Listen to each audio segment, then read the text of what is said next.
E. McCormick, M.A., Master of Arts and a life member of Mensa, the International Haiku Society. Marco asked me today to talk about the last year's efforts of building old-style European patchcord synthesizers. I had taken electronic music in school, supplementing my mathematics, undergrad in mathematics, and after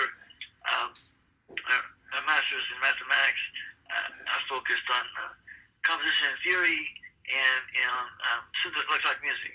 And the composition theory was supposed to be electronic, and I did a flavor of it, but I felt like it was still old school a little bit. Anyway, so I always thought it'd be really neat to have, the ability to try to build one of those things that you see like in the Moog. We had a studio, University of Wayne, had an old Moog in there.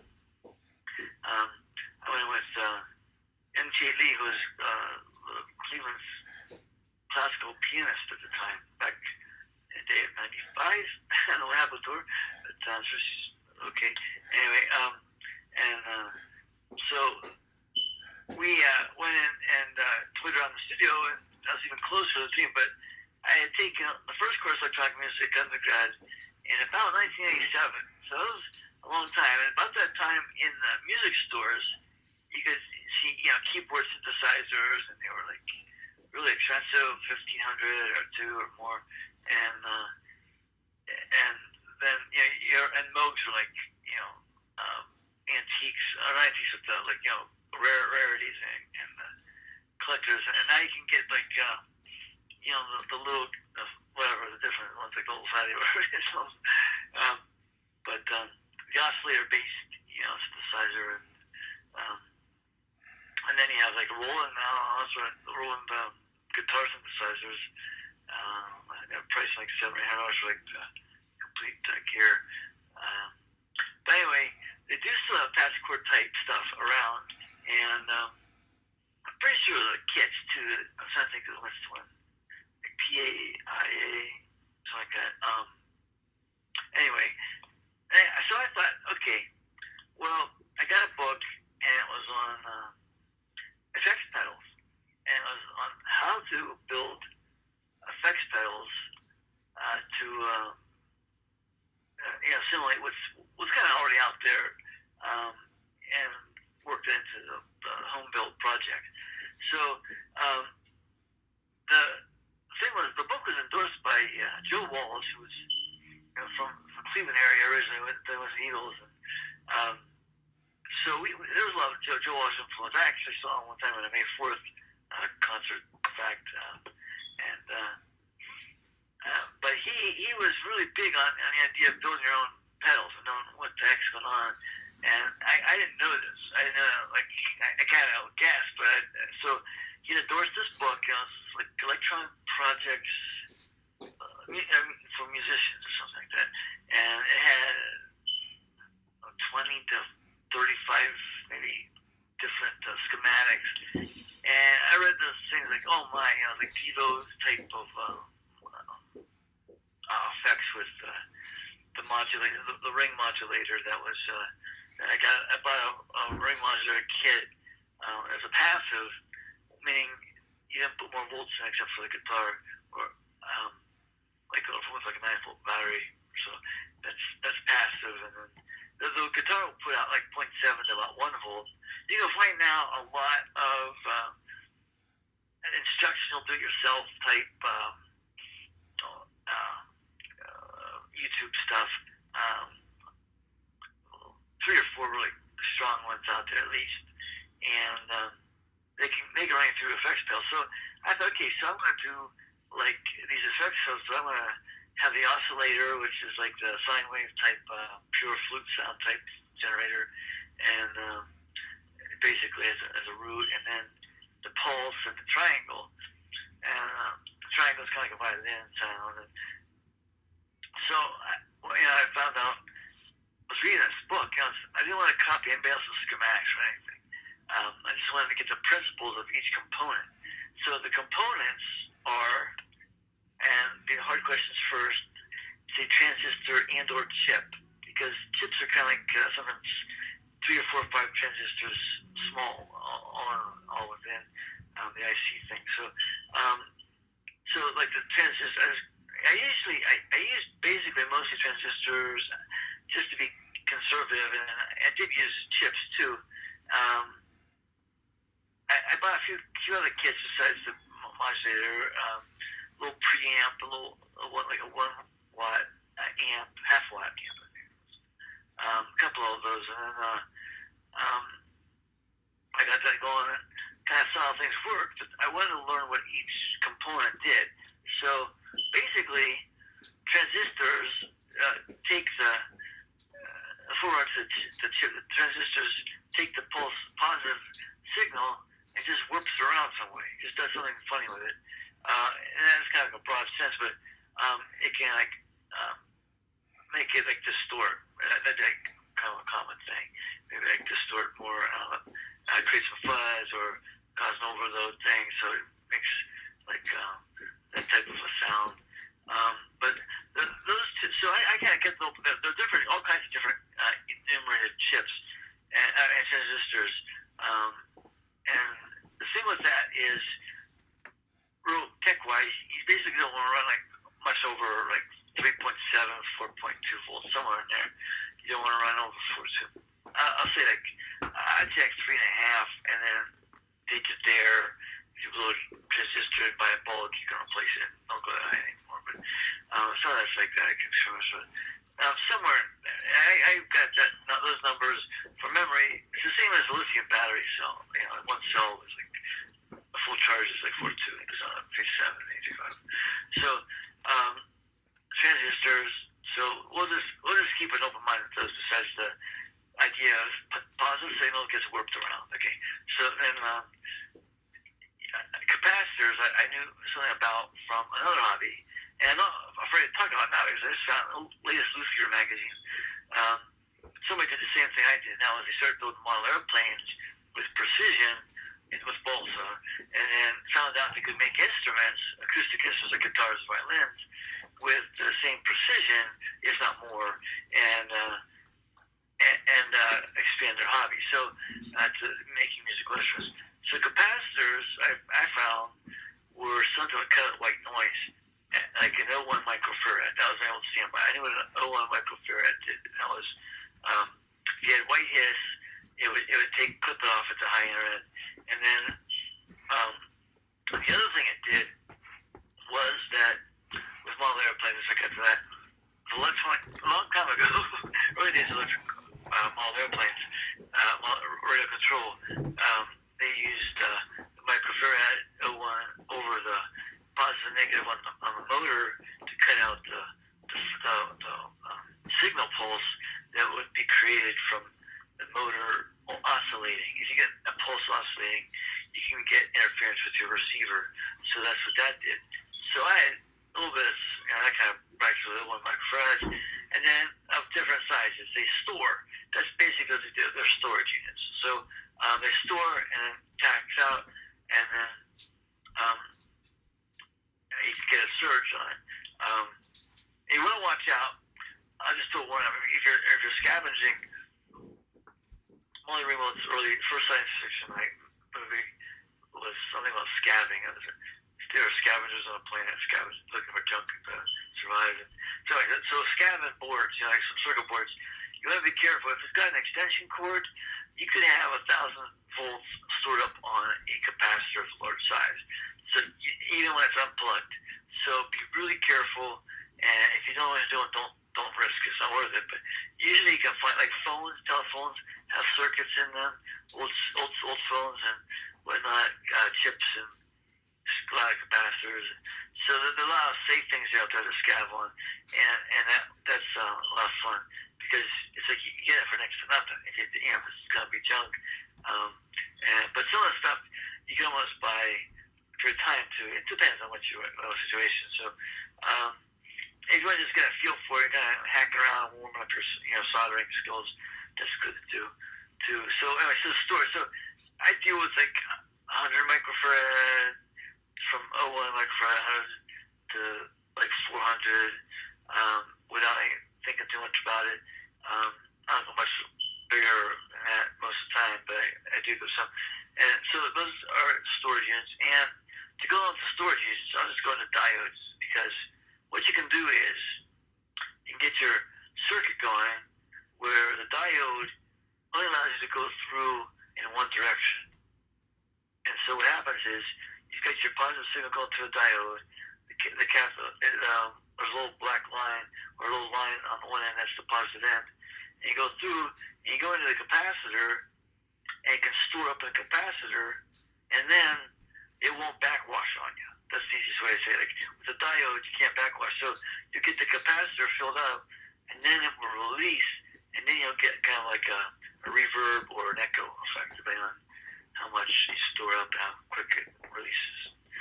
So those are some diodes, and then you probably have heard of this, a resistor. So resistors give resistance. So if I have 9 volts on a battery and my transistor only takes 3.5, I got to put a resistor in there to cut that down, so I'm not blowing out my transistor. So that's the purpose for that. There are other things too. You get a little different, like if you cut back the resistor before it's set to like give fuzzy sounds or something like that, then the resistor can give you different effects. Not quite as much a resistor in certain areas. You can use like capacitors too for in a sense, like almost like a fixed graphic equalizer. If I want to take like the top end off, I can do that. If I want to, reinforce it, you can do that. You find like I want to have a loss of foundation. So no foundation. It's 21:15. Okay, so capacitors can give you a certain range and beef up different areas too. But resistors are what usually you do when you're doing like slide resistors. You kind of have like on a board, mixing board or something, or other things. Now digital, This is like old school stuff that before micro soldering even too. You can do this with micro soldering or nano, whatever it's called now. But this stuff I do is all like the old solder slides, and I just make my resistor stuff. Now potentiometer is another thing. It's a type of resistor, potentiometer. So that's on there, and then they have like there's a little resistor you can get that you can set, and you can rotate with a little screwdriver and set it, and there's a name for that. And right now it's escaping me, but like it's like a potentiometer and a resistor kind of crossed over. You can like with the potentiometer, you get the knob on the shaft, and you just kind of rotate it to where you want it to get the effect. And the ones that this is in a circuit board somewhere, and then you kind of like fine tune it when you're building it. And it's kind of like a set once, and it's probably leave it there for most of the time unless you have something else going on. So those are some. So what I'm looking at is got like these components. Well, you got switches and you got jacks. Switches like on and off, and they go all kinds of like 6-way switches and all that kind of thing. And then like three-way switches. 2 and 3-way switches are more common for what I do. There's some where I can do an 8-switch or so, like a rotating, almost like a potentiometer itself, it's like a rotary to the switch knob, and you kick in different types of say size capacitors or some resistors. Switches and then jacks. And if you come off a guitar, it's usually a 1/4-inch jack, right? And most most effects boxes are 1/4-inch. And so I came across, I thought, okay, so like input definitely a 1/4-inch, and then I've been using an 1/8-inch output with a real caveat, a warning, that the reason I did 1/8-inch was a lot of computer stuff is 1/8-inch headphone, 1/8-inch mic, but that's gotta be something that this red flag to be coming up on, because you have the idea that you could have the wrong impedance, and you could like fry the computer. So be really careful. I did it basically just besides that basic thing that my output might go to the computer someday. That really on this plan, I got 1/8-inch, 1/4-inch cords patch cords, and so my output come out in 1/8 inch. I keep it straight that way. They can all come out in 1/8 inch, and the 1/4 inch is the other end of it. So that's my new input. And so I can daisy chain those things like all I wanted for passive. Passive meaning that there are no volts going into it besides the instrument, and with that situation. So you have as basic, and then with 1/8 inch, so where 1/4 inch going in and 1/8 inch out, and then that keeps me straight, like my 1/8 inch out. And then if it is an active circuit, then it could cause, like if I had 5 of them in a row or something, it might be okay, 5 of them in a row, but once you get to 20 in a row, a lot of patch cords, with active, meaning like 9 volt source going into the transistors and stuff, then you can see that there's a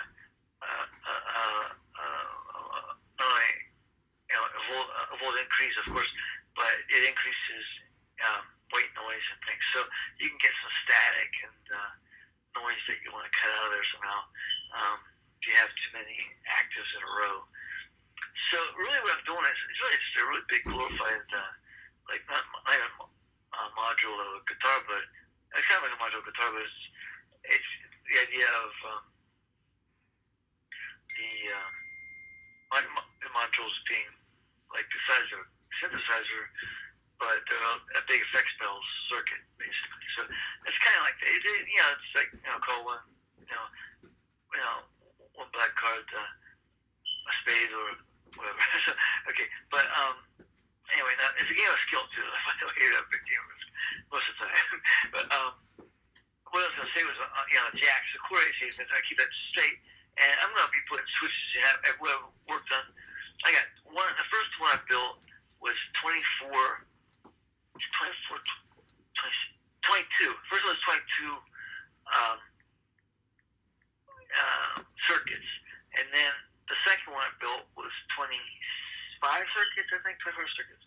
And then I had some leftover circuits, so I bought some boxes, some enclosures for effects pedals. So I'm still just toying with that. It's kind of getting warmed up again to go at it. But I want to go back over and see what I can enhance with making it passive-active as a choice in some areas. And I built them all totally passive. And I didn't use anybody else's circuits and nobody else's schematics. I just made stuff up that made sense with the capacitors and transistors, and I just put in more capacitors or something. But so the transistors sometimes had a few meltdowns, and after a year of it, one of my channels of my ended up being both my channels of my power amp decided to fade out. And that was my fault. I was redlining too much, and I could have pulled it off and saved it, but it was like I was glued to it. That was my own human error, I was going to say. But anyway, so once you get these ideas of what you can do, you think what you can do with them and interconnect in different ways. And if you're doing passive, it's a lot safer on things. The resistors, of course, give resistance. And that can work for you or against you. So, you want to be working for it. And, I really, recommend doing a couple of effects pedals. First one I did was a Buzz Fast or something. It's like a bass fuzz, but, like a permutation or something.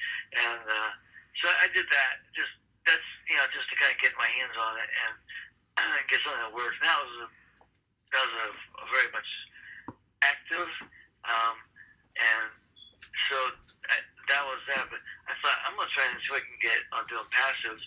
And I had ordered that it was Mouser or someone. This company's PAI's company. Well, anyway, they had a ring modulator passive, and I built that and modified it. It was a potentiometer, and that was fun. That was kind of like I got what I was wanting out of it. And after about a year of this, in the middle of things, I got to where I could I think about 4 or 5 times I could think up the tone color I wanted, and I could put the right things together. And that was weird because it's like, you hear a whole stuff in your head, that kind of stuff. Well, it's kind of like that, but electronic music version, I guess. So I was doing that, and that came out really well. And it was kind of fluky and like low stress, low pressure, low stress, and so you can develop your skills. That's not what formal background do I have. I don't want to scare anybody off because I read the book. I caught a bunch of people's interviews or demonstrations or do-it-yourselfers. So there's a guy from Britain. DIY is actually the name of one of the things. Like Fuzz Lords is the new one I've been picking up on, and there's other things like how to paint even effects pedals. There's different stuff, but anyway, there's a lot of information out there, and the best fuzz is something that you can put together. And they claim like 5 minutes and $5, and you get yourself a fuzz. Oh yeah, I was gonna say for the bass, I was running my bass guitar Sonos and my keyboard and my electric guitar and a microphone. And I was getting some of the effects, some of the circuits I had made.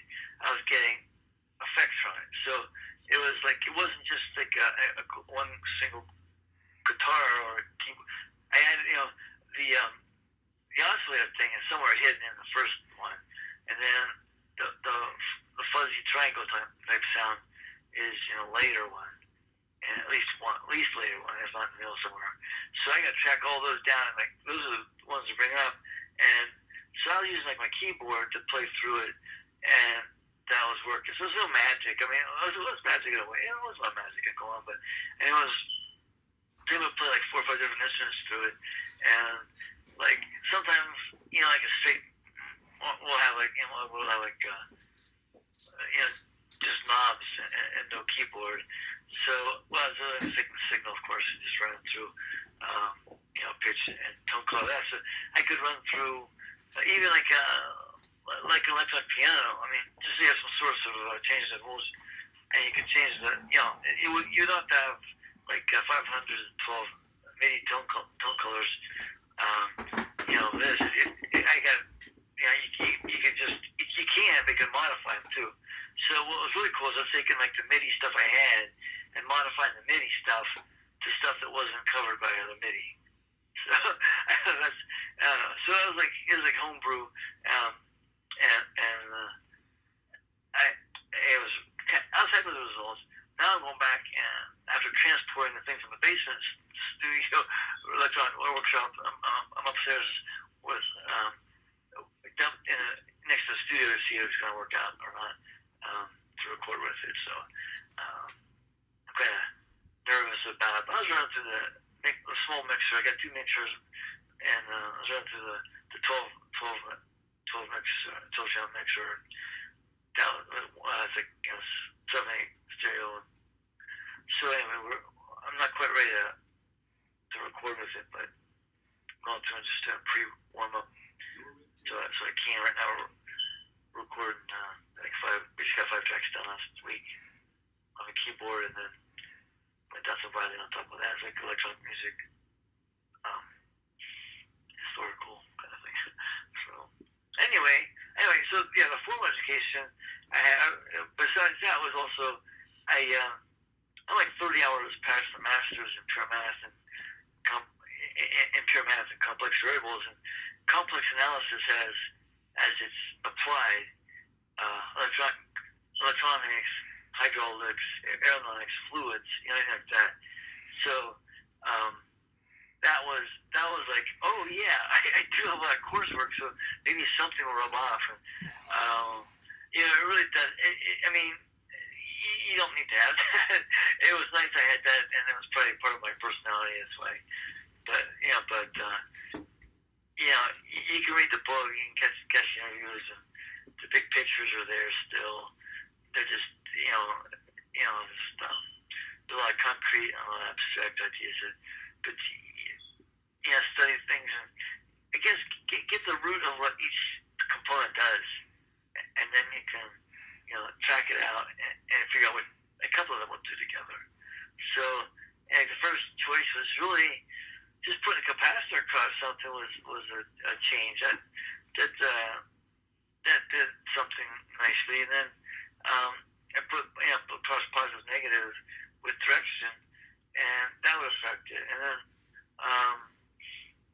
using capacitors on potentiometers like you would like on be doing a guitar, tone and volume knobs and stuff, and then transistors. Like it's a good guy with the guy's gonna work your positive thing. So it'll do something different than what it's standard going in. Hopefully that's the idea. So I use like 3 or 4 different sizes transistors. They're all 3 leg, I think all 3 legs, which are like positive in, positive out, and a negative ground. And they vary, and they say on the package which is which. So you just need to solder it straight that way. Capacitors are like the orangey ceramics. Well, starting off, I was rock climbing too, and a buddy of mine was in electrical engineering, and he had we got our ears pierced when we hit 5'10". I was climbing that's a kick at the air thing, and so he was gonna get like an orange capacitor put in his ear for an earring. I don't know if he ever did or not. I don't remember. We always talked about it. Anyway, so it was some transistor capacitor storage, and what I did was like one thing I did was a series of capacitors about the same size. You could tail them off different sizes at the beginning or end to get different effect, and then run off diodes between them, and then so you run through and you get kind of like a pulsey effects, like a 7 pulse. And by 7 pulses, by the end of it, it's fading away. So the next note, and is welcomed. So not just tolerated, but tolerable. So the diodes have that no backwash thing, and they also do a clip. It does a clip thing. So that's what I was just checking out lately about doing clips that way. Other things will clip. Some people clip for effects, and I think I did a few of those. I was in the midst of the 48 or something, 48 singles. So anyway, and resistors, if you're running passive, my thing with resistors were the more resistors you have in there, the 1 volt gets cut down, or 0.7 volts on an electric guitar gets cut down fast with a lot of resistors, a lot of resistance, I should say. So, but definitely don't be running more than 4.2 volts through your chips, and transistors. Also, with soldering transistors and chips, you have to make sure your gun's all ready to go, soldering gun or soldering iron, and you're ready to go. Just like just nail it and try not to get the thing overheated because they're sensitive, and that's something like they can melt down to after you get them in there. So have extra transistors when you're going to do your testing. Potentiometers, you can have like 10 kilo, or 100 kilo, or 50 kilo. If you like, you can look for. It's funny, information can come about different places. Currently, I'm in Ohio, and there's an Athens, Ohio, which has Stuart McDonald, and they carry guitar kits and electronics and violin and dulcimer and all kinds of stuff. So tonal woods, but they have electronics and besides pickups, and so they have like potentiometers for bass guitars and for electric guitars, and 50 kilowatt for a bass or something. So you get different ones. So you find them on the internet, check out their site, and you can find that. There's the nice thing about the book, which are endorsed by Joe Walsh, was there were a list of electronics companies at the time, and Mouser was one of them, I think, PAIA, but at least PAIA is there, and so they have a list of companies they can contact for kits or parts or both. So anyhow, yeah, a lot of times like talking about universal kind of use of a keyboard. I was running I was getting a lot of good effects out of bass on the keyboard part, and big test was if I ran like xylophone type sounds and it sounded like nothing like a xylophone, then the transistor was really kicking in hard there. That's kind of thing. The other times I wanted to just have subtle changes on the xylophone, but that was kind of like a test piece for me. And things like electric bass and acoustic bass, where there's like sustain and that kind of effect. So that was some more things. Again, I didn't steal a single. I didn't even borrow any kind of schematic. So I made them all up as I went, and it got better and better. And yeah, as I crank it more through, you know, if it's being sluggish about not being very, you know, strong of a change from the original sound signal, you know, you just could crank up like the preamp type stuff, or like it's kind of acting like making it active, in other words. So that was something I did. Just don't redline things, you know. At least they're not very long at all. Switches. Yeah, I got like I've got my rigs. I got my transformers with 16. Actually, not 16.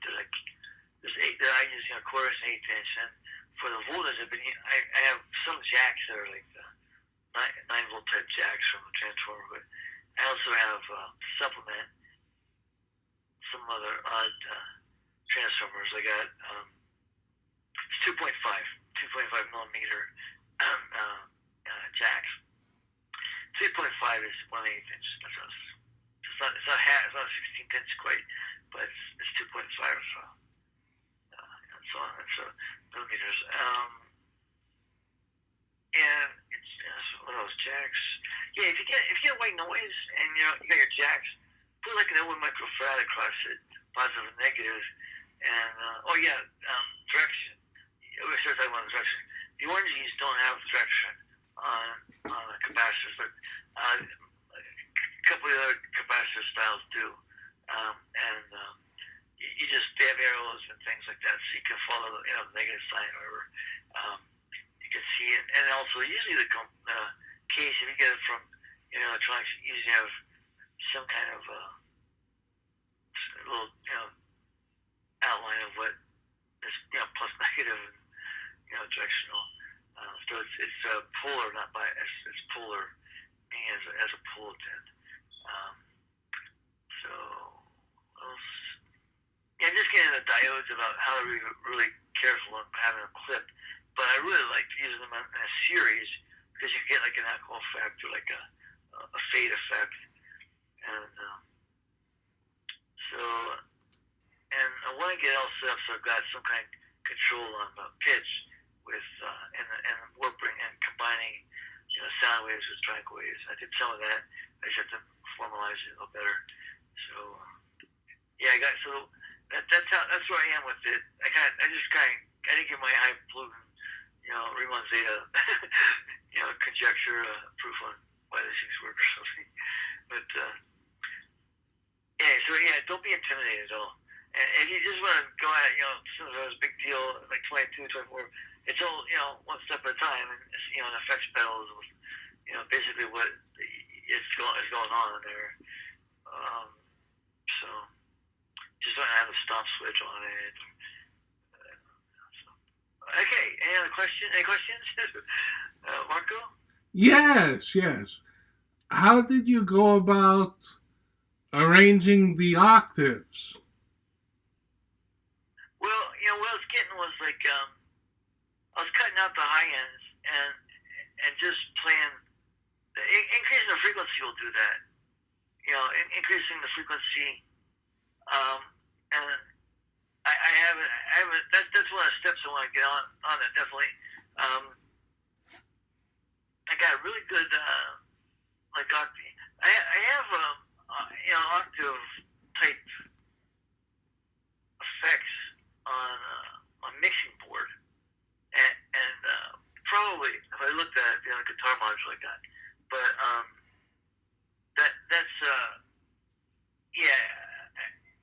that's basically the idea. You got the pitch and then increase the pitch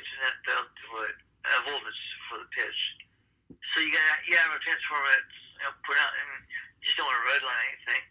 So that's the basic thrust of it is getting off and put out the pitch frequency going on your signal. That it might do some other things too. If you run through like some transistors, you get all kinds of more out of the zone effects. So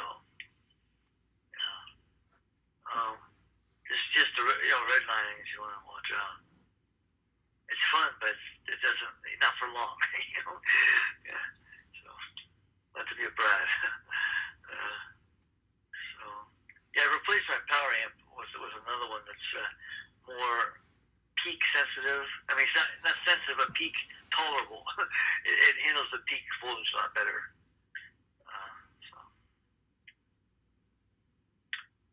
Should I answer that enough? Yes. Another question I have. Where did you find the keyboard?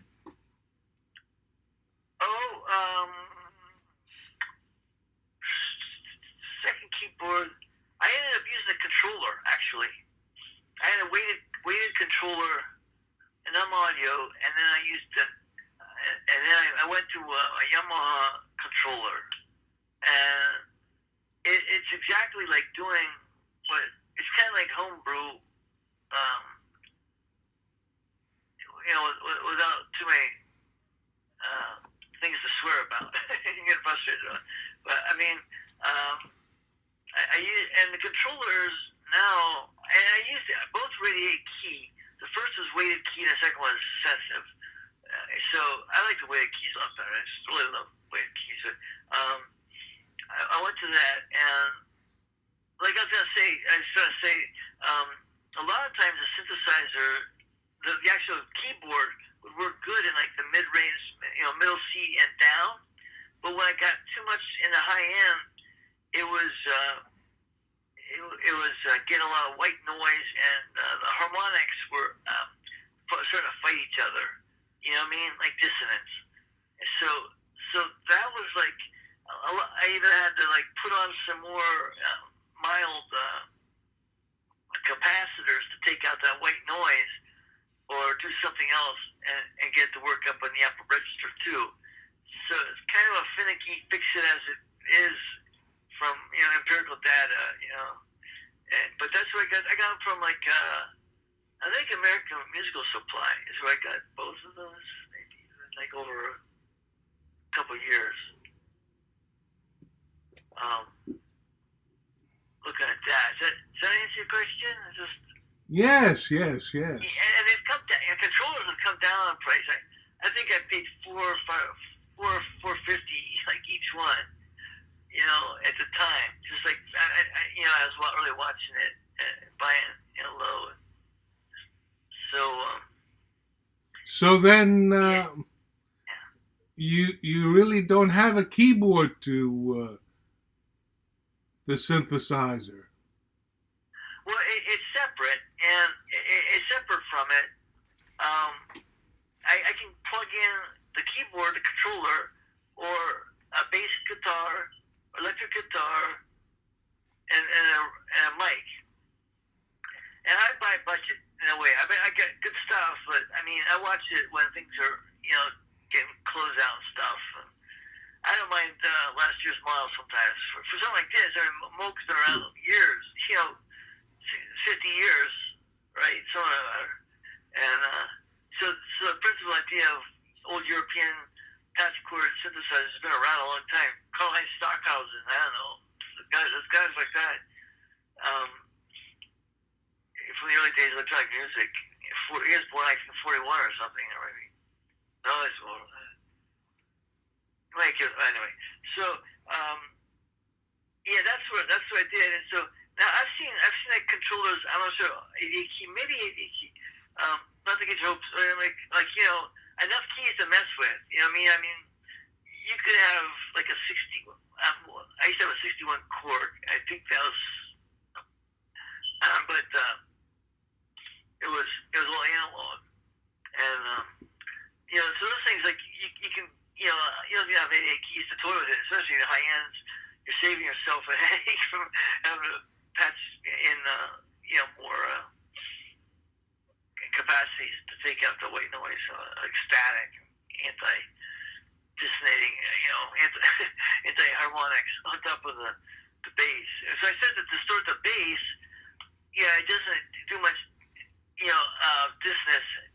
Like if I'm playing like like an A way down, and I'm good for like 2-3 octaves and more, and then if I go start at the top, go up to the top, the right hand side, if I hit those like about a couple octaves down, octave and a half, there's all kinds of harmonics that don't sound pretty. But there's something you can always do something on something, but it's not. It wasn't like preferred, so I just like some of it I just brushed off. I said, okay, let's keep this bass, or okay, I'll twist it. It's not gonna be that much of a change. Not that hard to change it. Make it fixed right, so I could play the whole keyboard in the whole range. So those are the things that came up, and I just my solution was add more capacitors, in the right area, the big different sizes, and I didn't really fine tune it terribly, but I got enough to get to be consonant rather than dissonant. And I still got to save for triangle waves and stuff. But the idea is I want to be able to put like a keyboard to an oscillator, or a triangle or pulse. And I was doing that. I was getting the pulse wave sounds like it sounded like a drum, like a sharp incline. Those are the basic ways in electronic music. You have the pulse, which is that drum high attack and a plateau, and then you drop like a square or some sort of pulse. Like a drum sound is a pulse, and cuts off the decay. That's the decay on a fades away decay. So sine wave is nice smooth flute type sound, and then triangles more like a violin. In certain areas, you get like a little angular type sound, a little distortion, but pleasing, sometimes. So. Okay. Oh, okay. Anything else?